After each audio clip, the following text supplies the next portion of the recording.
प्रकाशित वाक्य 13। दो पशु। जब मैंने एक पशु को समुद्र में से निकलते हुए देखा जिसके 10 सींग और 7 सिर थे। उसके सींगों पर 10 राजमुकुट और उसके सिरों पर परमेश्वर की निंदा के नाम लिखे हुए थे। जो पशु मैंने देखा वह चीते के समान था और उसके पांव भालू के से और मुंह सिंह का सा था।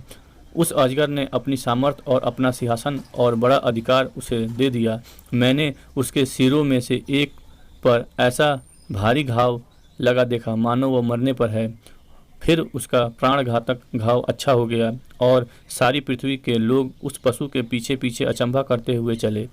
लोगों ने अजगर की पूजा की क्योंकि उसने पशु को अपना अधिकार दे दिया था और यह कहकर पशु की पूजा की, इस पशु के समान कौन है, कौन उसे लड़ सकता है।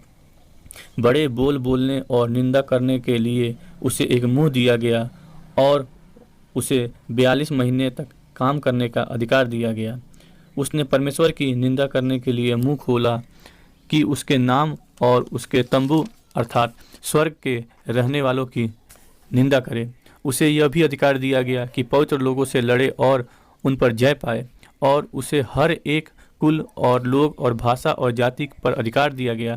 पृथ्वी के वे सब रहने वाले जिनके नाम उस मेमने के जीवन की पुस्तक में लिखे नहीं गए, जो जगत की उत्पत्ति के समय से घात हुआ है, उस पशु की पूजा करेंगे। जिसके कान हो वह सुन ले।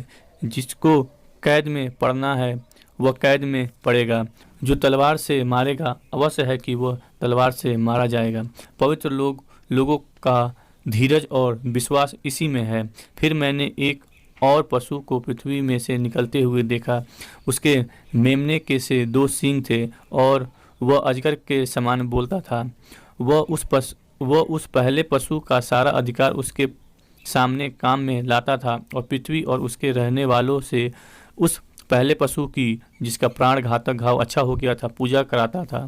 वह बड़े बड़े चिन्ह दिखाता था, यहाँ तक कि मनुष्यों के सामने स्वर्ग से पृथ्वी पर आग बरसा देता था।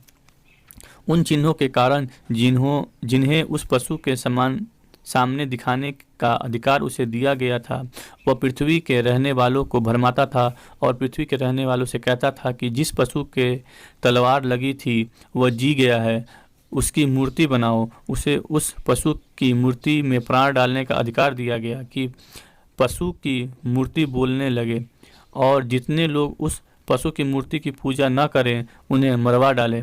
उसने छोटे बड़े, धनी कंगाल, स्वतंत्र दास सबके दाहिने हाथ या उसके माथे पर एक एक छाप करा दी कि उसको छोड़ जिस पर छाप अर्थात उस पशु का नाम या उसके नाम का अंक हो, अन्य कोई लेन देन न कर सके।